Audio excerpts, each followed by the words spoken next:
마태복음 16장 27절에서 28절 우리 함께 있습니다. 이르되 그러면 아버지여 구하노니 나사로를 내 아버지의 집에 보내소서. 내 형제 다섯이 있으니 그들에게 증언하게 하여 그들로 이 고통받는 곳에 오지 않게 하소서. 아멘. 우리 옆에 계신 분들과 인사 나누십니다. 주님의 평화를 빕니다. 반갑습니다. 자, 오늘 메시지는 우리가 이제 지난주에 했던 전도에 대해서 이제 이거를 좀 풀어서 얘기하면은 우리 사람을 주님 앞에 인도하는 일에 대해서 두 번째 시간 말씀을 나누도록 하겠습니다. 우리가 어떠한 한 사람을 주님 앞에 인도한다라고 하는 건 참 쉬운 일이 아닙니다. 제가 이제 후반부에 말씀을 드리겠지만은 그 한 사람의 그 생명의 무게를 주님은 이 천하라고 하는 단어를 사용하셨어요. 그러니까 그 무게가 단지 한 사람이 아니라 하나님이 보시기에는 이 온 우주의 그 무게와도 같이 보셨다라고 하는 것이죠. 그러니까 그 무거운 것을 새로운 생명의 자리로 인도한다라고 하는 게 쉬운 일은 아닙니다. 그래서 우리가 어떠한 한 영혼을 구원에 이르게 하기 위해서 우리에게 두 가지 실행이 먼저 있어야 된다. 지난 시간에 말씀드린 먼저 우리가 사람을 위해서 그 어떠한 한 사람을 위해서 그 복음을 전해야 되는 내가 무엇인가를 말해야 되는 사람이 반드시 하나님 앞에 먼저 서는 일이 있어야 된다는 거예요. 그러니까 내가 김아무개 씨를 박아무개를 내가 하나님의 복음을 좀 전하려고 하는데 먼저 가기보다는 그 전에 반드시 사람에게 서는 하나님 앞에 서는 일이 있어야 된다. 그리고 나서 두 번째 하나님을 위해 이제 사람 앞에 나아가는 일이 있다라고 하는 거죠. 하나님 앞에 먼저 나아가서 우리가 주위에서 해야 할 일이 첫 번째로 기도입니다. 기도해야 돼요. 그래서 사람에게 입을 열기 전에 하나님 앞에 나아가 먼저 우리의 입술이 열려야 됩니다. 그래서 그런 다음 하나 사람에게 나아가야 되죠. 우리가 어떤 기도를 해야 되겠습니까? 하나님 앞에 나아갈 때 하나님께 사람을 달라는 기도를 해야 됩니다. 말하자면 구원받을 사람을 먼저 하나님께 얻어야 되는 거예요. 어떻게 보면 나는 저 사람이 가장 먼저 하나님 앞에 돌아왔으면 좋겠다 할지 몰라도 우리가 하나님 앞에 나아가 기도할 때 우리들의 주신 마음이 다를 수도 있어요. 전혀 생각지도 않은 한 이름을 우리에게 주실 수도 있겠죠. 또 여러분 사람의 마음을 다루는 일이 얼마나 어렵습니까? 전도라고 하는 거는 우리가 경품을 거는 게 아니잖아요. 어디 다단계 판매나 이런 데 가서 하면은 뭘 드리겠어 이런 게 아니니까 온전히 사람의 마음이 다루어져야 되는 건데 그게 굉장히 어렵거든요. 그래서 지난 시간에 말씀드렸듯이 그 마음을 결박하고 있는 강한 자가 하나님에 의해서 결박되도록 먼저 우리가 하나님 앞에 구하는 과정이 꼭 있어야 됩니다. 그렇게 기도한 다음에 두 번째로 뭐가 필요하다고요? 노트 한 권이 필요하다 말씀을 드렸습니다. 기억나시겠죠? 그래서 그렇게 하나님 앞에 나아가 기도함으로 어떤 이름을 그리고 어떤 사람을 우리 마음 가운데 주셨다면 노트에다가 그 이름을 쓰는 거예요. 그 이름을 쓸 때 칸을 4개를 만드셔가지고 먼저 번호를 앞에 쓰시고 두 번째로는 그 주신 이름을 쓰시고 그 다음에 날짜를 쓰는데 이 날짜는 이 사람을 위해서 기도하기 시작한 날짜예요.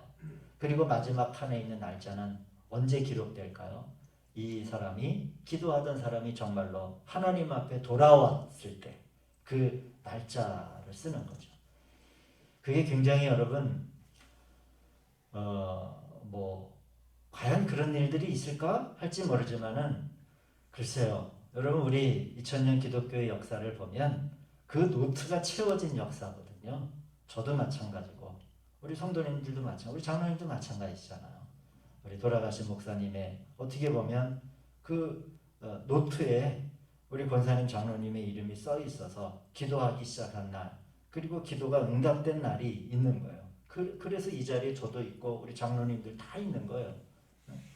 우리가 노트를 쓰지 않아서 그러지. 그걸 보지를 못해서 그러지. 그래서 제가 실제적인 노트를 가지자. 그러면 이 2000년간의 기독교의 역사가 저는 그 노트들이 채워진 역사라고 생각을 해요. 누군가가 누구를 위해서 기도하기 시작을 했고 그 기도가 하나님 앞에 응답받았고 여러분 내가 한 년의 노트만 쓴다라고 하면 번호를 10가지 썼다라고 하면 아우 내 평생에 10가지가 채워질까? 그건 아무도 모르는 일입니다. 물론 한 영혼을 구원하는 게 대단히 어려운 일이지만은 그러나 하나님이 역사하시면 내가 쓴 이름에 10개의 이름이 응답받은 날짜가 쓰여지는 것도 그걸 누가 안 된다라고 말할 수 있겠어요. 우리 성도님들 가운데 이러한 그 사람을 얻는 이러한 기도의 이름 가운데 응답받는 날짜가 많이 채워지시는 은총이 있기를 주님의 이름으로 축원드립니다. 저는 하늘나라에 가가지고 우리가 어떤 이 세상의 업적을 이루어서 하나님 앞에 칭찬을 받을지는 몰라도 우리가 하나님 천국에 가서 하나님 앞에 큰 상급이 있는 칭찬은 결국 이러한 기도에 사람을 얻은 날, 사람을 주님께로 돌이킨 그 일이 저는 가장 상급이 있고 하나님의 칭찬이 있지 않을까 그렇게 믿고 있습니다. 우리 성도님들도 그런 은혜의 잔치가 많이 체험되어 주시길 축복합니다. 자, 오늘은 그렇게 우리가 하나님께로 나아갔다면 이제 우리가 하나님을 위해서 이제 사람에게 나아갈 이제 단계죠. 두 번째 단계. 그러나 우리가 사람에게로 이제 기도함으로 사람을 이름을 얻고 사람을 주시고 그래서 이제 내가 어떠한 아무에게로 이제 나아갔어요. 이제 하나님의 생명의 복음을 전하고 또 이제 그 사람을 하나님께로 이제 돌이키는 일들이 있을 때 우리가 어떤 실행을 가지고 주의하며 사람에게 나아가야 할까? 첫 번째로 불필요한 변론을 하지 않는다라고 하는 겁니다. 불필요한 변론을 하지 않는다. 물론 사도 바울도 사도행전의 말씀을 여러 곳을 보시면 변론할세 뭐 이런 말씀이 여러 군데 나와요. 우리 사도행전 17장 17절을 보시면 회당에서는 유대인과 경건한 사람들과 또 장터에서는 날마다 만나는 사람들과 변론하니 바울은 이제 그 헬라권에 있는 사람들이 철학과 문학에 대해서 토론하기 좋아하는 사람이에요. 종교에 대해서 아마 그래서 많은 대화를 했을 거예요. 그래서 절대로 뭐 변론할 수 없다라고 하는 얘기가 아니라 제가 말씀드렸듯이 불필요한 변론이라고 하는 겁니다. 즉 어떤 복음의 핵심이나 진실된 간증이 아니라 나 자신을 자랑하고 나 자신이 알고 있는 것을 내세우려고 하고 또 내가 가지고 있는 의견을 강요하려고 하거나 또 독선적이거나 그 독선적인 것에는 때로는 그 상대방을 염두에 두지 않는 때로는 그럴 리는 없겠지만은 조금 깔보는 듯한 뭐 이러한 변론들은 절대로 우리가 하지 말아야 할 일들이다 하는 겁니다. 가끔 이제 그 뭐 신천지나 하나님의 교회나 이런 이단들이 접근해 오는 방식을 한번 여러분 잘 보세요. 뭘 하려고 그래요? 우리와 뭐 하려고 그래요? 변론하려고 하잖아. 논쟁하려고. 당신들이 가지고 있는 게 부족하다. 우리는 굉장히 뛰어난 어떠한 체계를 가지고 있다. 이 자랑하려고 하거든요. 그러니까 그런 것들을 좋아하는 사람이 또 뭐 일견 있어서 그렇게 또 교세가 확장도 되고 그러겠지만은 가끔 보면 너무 뭐 이제 저에게는 다가오는 모습이 너무 우스운 거죠. 우습기도 하고 좀 측은하기도 하고 이러한 열심을 정말 참된 하나님을 믿는 곳에 돌렸으면 얼마나 이 인생이 복될까 하는 그러한 생각인데 뭐 이기는 자가 누구냐 그렇게 전도를 시작하는 게죠. 그런 걸 보면 반면교사가 됩니다. 우리가 정말로 사람을 하나님께로 돌이키기 위해서는 변론하는 게 아니라 변론은 사람의 머리를 굴복해 하려고 하는 것이지 마음을 가져오는 일은 결코 아니에요. 그러니까 여러분 우리 혹여나 어떠한 한 사람이 하나님께로 돌이키기를 원하는 사람이 있다라고 하면 여러분 머리를 굴복시켜야 아무 소용이 없습니다. 뭐가 가져와야 되는 거예요? 그 마음이 가져와야 되는 거예요.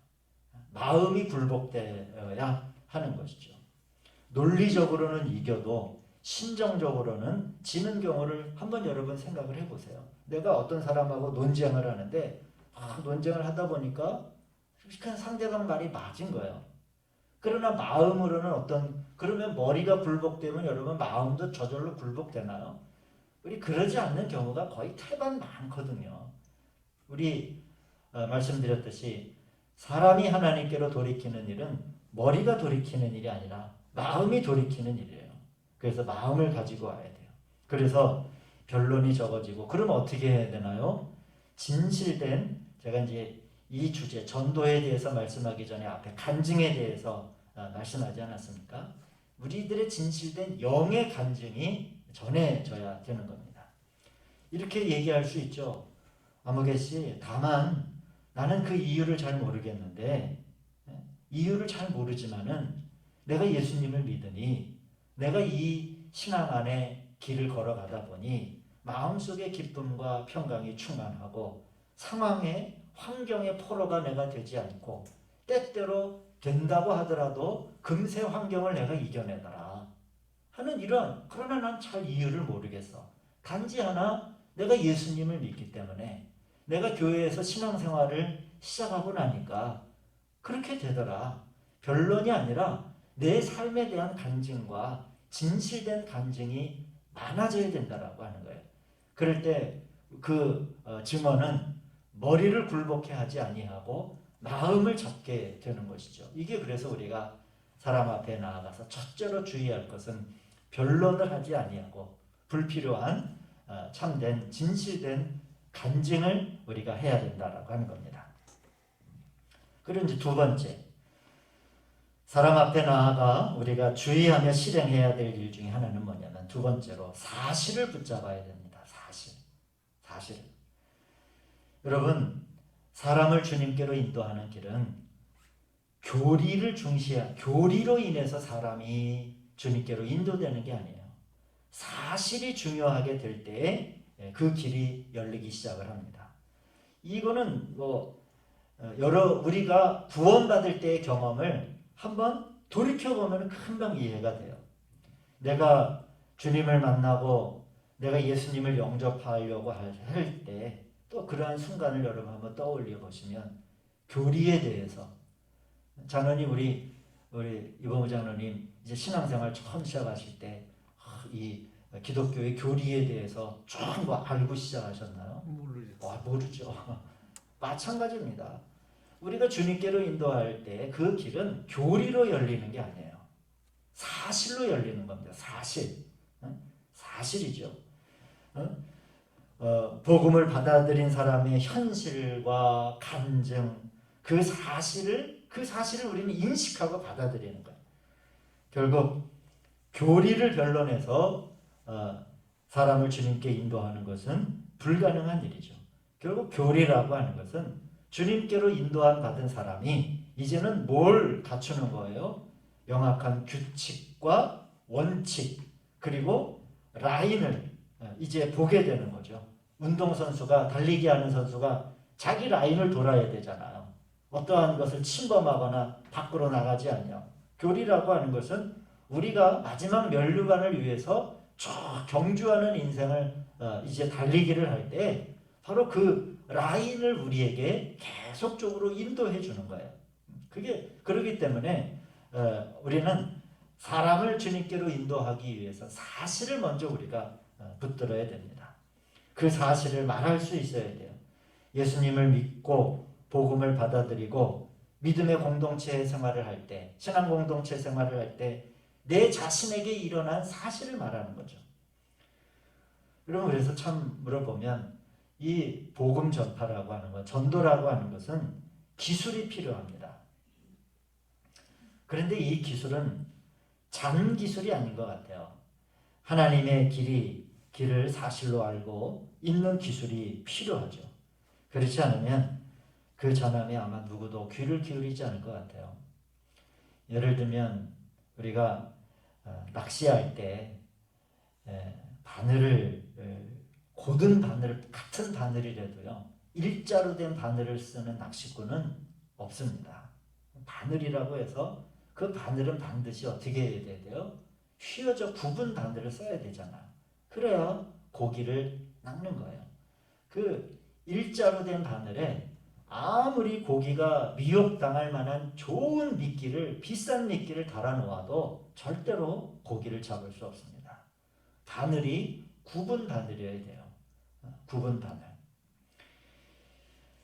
우리가 사람을 낚는 어부가 되게 하리라 하신 주님의 말씀을 기억한다면 정말 우리가 주님의 부름 안에서 사람을 낚는 그런 어부가 되기 위해서는 바늘을 쓰는 법을 우리가 알아야 됩니다.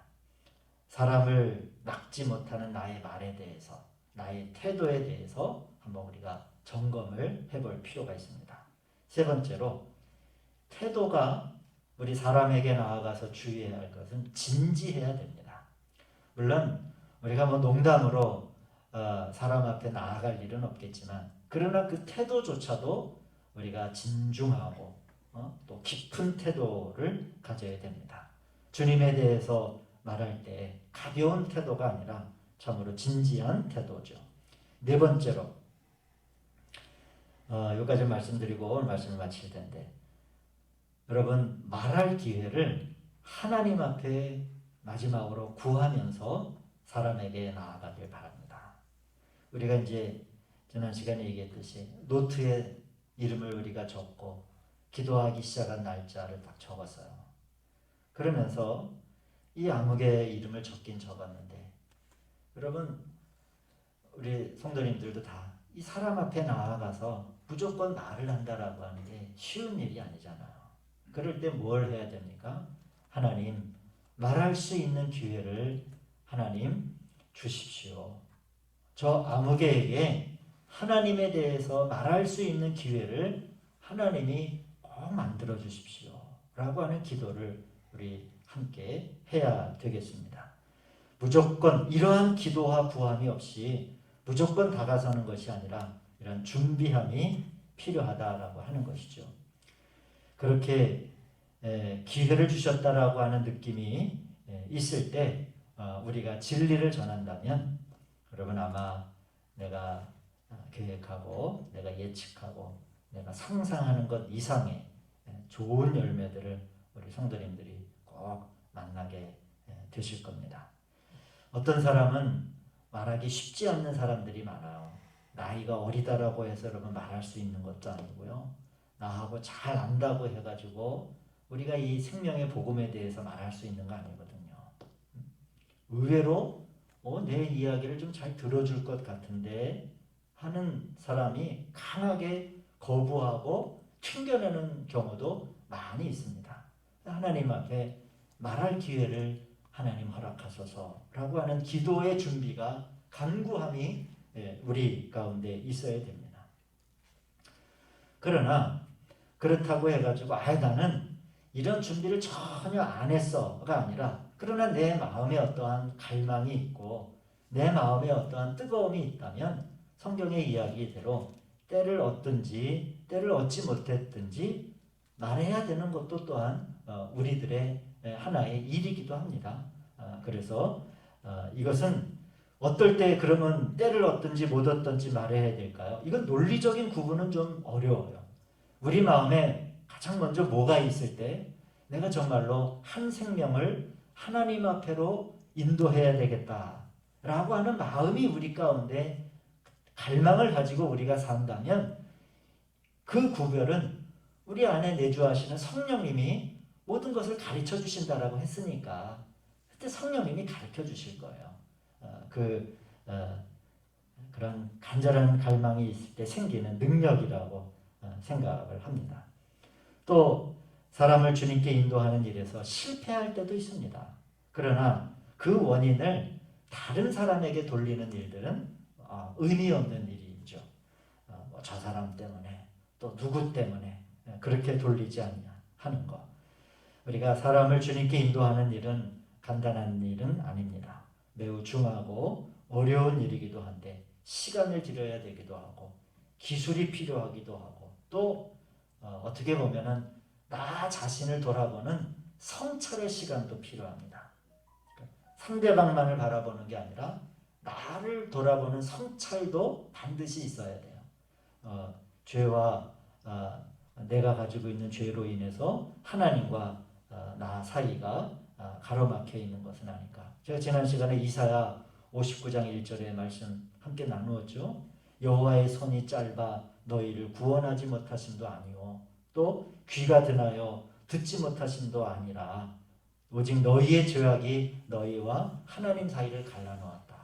그래서 우리는 이렇게 기도할 때 어떠한 한 사람을 하나님 앞으로 이렇게 이끌어 오려고 할 때 나 자신을 돌아보는 일도 굉장히 중요한 하나의 일과가 되어야 됩니다. 그럴 때 하나님이 내 간구를 들으시고 하나님이 귀가 어두워서 손이 짧아 닿지 못하시는 게 아니라고 했으니까 그래야 믿음을 가지고 우리 천하보다 더 귀하다라고 하는 우리 사람이 온 천하를 얻고도 제 목숨을 잃으면 무슨 유익이 있으리요? 사람이 무엇을 주고 제 목숨과 바꾸겠느냐? 오늘 우리 본문으로 읽은 말씀이 어떤 사람의 고백입니까? 부자가 이 음부에 떨어져 간구하는 아브라함에게 간구하는 내용 아니에요. 아버지, 나사로를 내 집에 보내주셔서 내가 아직도 이러한 것에 대해서 생명의 구원에 대해서 듣지 못한 5 형제가 있으니 5 형제에게 있으니 저에게 이 이야기를 좀 증언하게 해서 해달라고 하는 이 부자의 목마른 간청, 이 고통받는 곳에 오지 않게 하소서.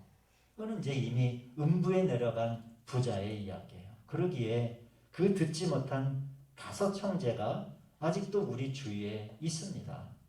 그러한 형제들을 위해서 갈망을 가지고 또 간절함을 가지고 내가 증거해야 되겠구나. 나사로는 이제 갈 수 없으니까 죽어서 살아있는 우리가 그 기다리는 5 형제에게 가서 증언해야 되겠구나 하는 그리스도인으로서의 마땅한 책임들이 또 의무들이 우리 가운데 있습니다. 우리 사랑하는 성도님들의 오늘로서 이제 이 전도에 대해서 사람을 하나님 앞으로 인도하는 것에 대해서 말씀을 마치는데 이러한 생명의 인도함의 복된 열매가 많이 열리게 계시를 우리 주님의 이름으로 축원드립니다. 자, 우리 함께 우리 노트를 적지 않으셨다고 하더라도 주님 때문이라 내가 살아